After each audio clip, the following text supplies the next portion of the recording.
Chapter is titled On Controlling the Voice. When we are speaking, one way is for us who are able to use our vocal cords and our vocal apparatus in this lifetime to communicate through the spoken word. How do we go about our day using the words? How do we choose our tone of voice, what to say, what not to say? That sometimes is as important as what we say. So let's learn with Andrea Luiz the importance of the control of our voice in communicating with others. He will say, observe how your voice is, for it's one of the most important instruments of the life for each one of us. There are many ways of communicating. The spoken word is one of them. The body language is another one. There's folks who are deaf and mute. They use a different means of communication with sign language. So voice is one of them. The first thing he says is observe how your voice is. How is your voice today? Is it controlled, attuned with your emotions and the emotions of others?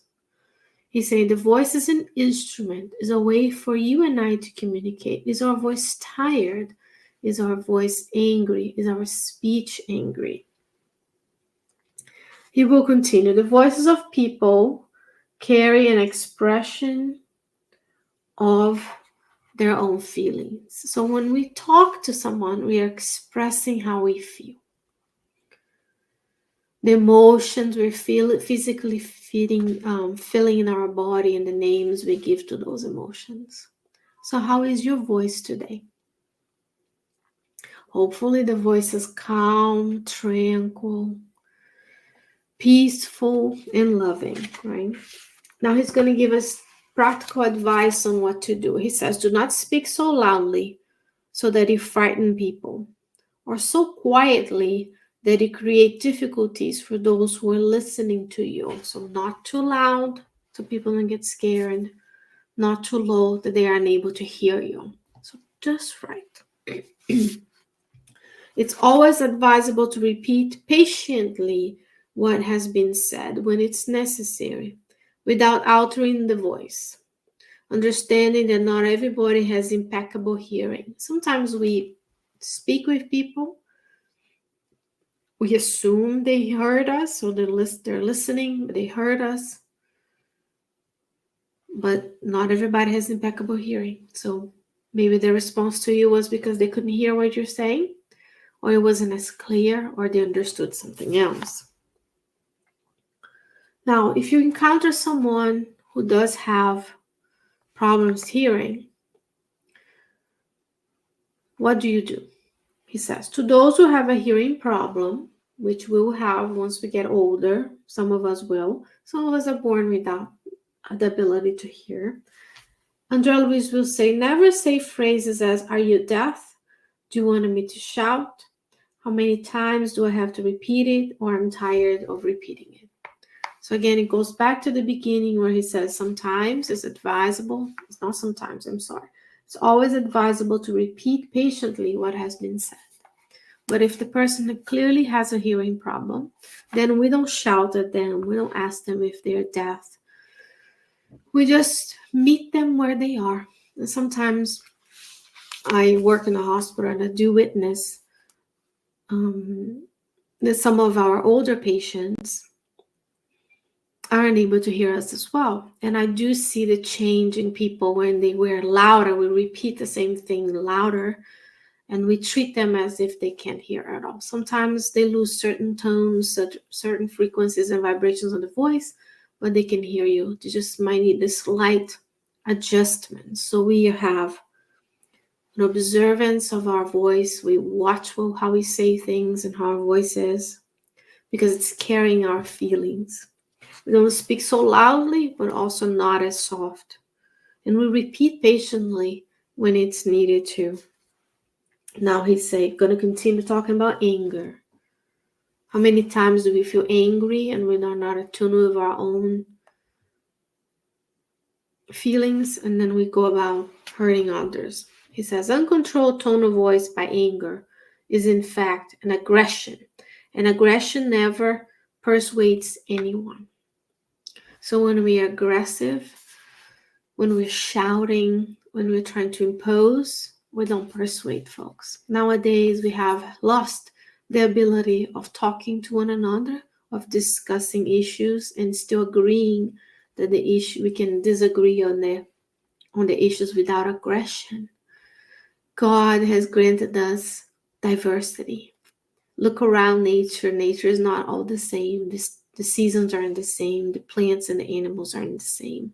Even the worlds all around the universe, all the galaxies are different. All the planets are different. So we need to relearn to be less aggressive and more empathetic and compassionate towards one another. Because anger and aggression never persuades anyone. He will say, talk with serenity and respect by putting yourself in the shoes of the listener. For by doing so, you will say your phrases in a useful manner. Your phrases will be more useful to everybody. Let's think about if I were ill, if I had trouble hearing, if I were tired, if we were in a loud environment, would I want people shouting at me? If I had a hearing impairment, or if I wasn't able to speak, but I could hear, do I want people treat me differently because this is my limitation? The answer is most likely no.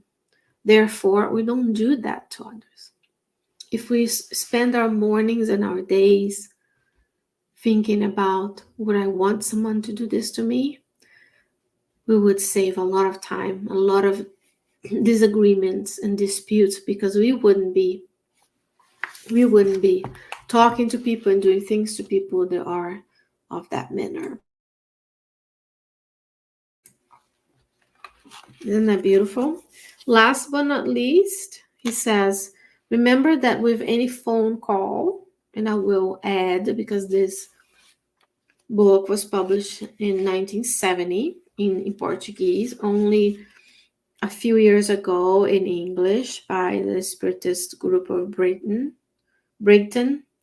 So this first print is from 2004 in English, but it was published, the preface by Emmanuel was dated in 1971. So I'm going to add, remember that with any phone call, text message, voice message, video message, and social media post, there is someone on the other end of that line who needs your calmness in order to maintain his or her tranquility. So when we use our voice, then, as Andrea Luiz explained to us, express our feelings. We are not loud, not too low that people can hear us. And if they do have hearing issues hearing what we are saying, we repeat. We assert that they're understanding what we mean, and then we move on. Because aggression doesn't persuade anyone. And when we are communicating, we think about the person at the end of that line, quote unquote. Who is receiving the post? Who is seeing it? Who is going to share? How is that going to be transmitted to another person in a story? And then we continue to do unto others what we want them to do unto us. Right, friends? On Controlling the Voice is chapter 3 of the book Green Light by the Spirit, Andrea Luiz, through the mediumship of Francisco Cândido Xavier. Our gratitude to both Andrea Luiz and Chico Xavier, who have brought us these teachings. I hope they help you throughout the day. And if you have any questions or comments, write to us. We have our playlist on Karnak Radio, and the team of the Spirit Society of Richmond has translated and revised these messages that we bring here. We always revise even the books that are already translated to bring to you the best teachings we can. And we will work together to bring these teachings to your homes at your own time and space. Stay well, stay safe, and I'll see you next time. Have a great